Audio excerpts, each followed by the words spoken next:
Hi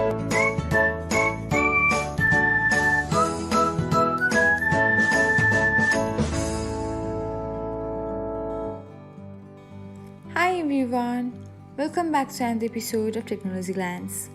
In this video, I'm going to guide you through how you can direct the message from your followers to message request on Pinterest.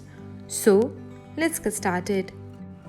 Watch till the end and don't forget to subscribe to Technologyglance by hitting the subscribe button and press the bell icon so that you'll never miss another update. Without further ado, let's get started. First of all, open the Pinterest app on your device. Tap on your profile icon. Then select three dots icon.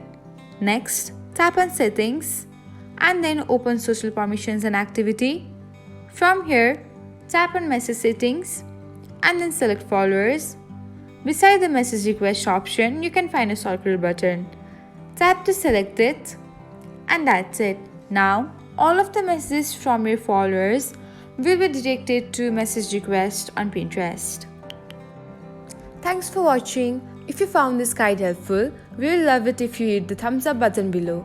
We upload great new tech tutorials like this one every day. So, don't forget to subscribe to our channel and hit the bell icon to get an update as soon as we post a video.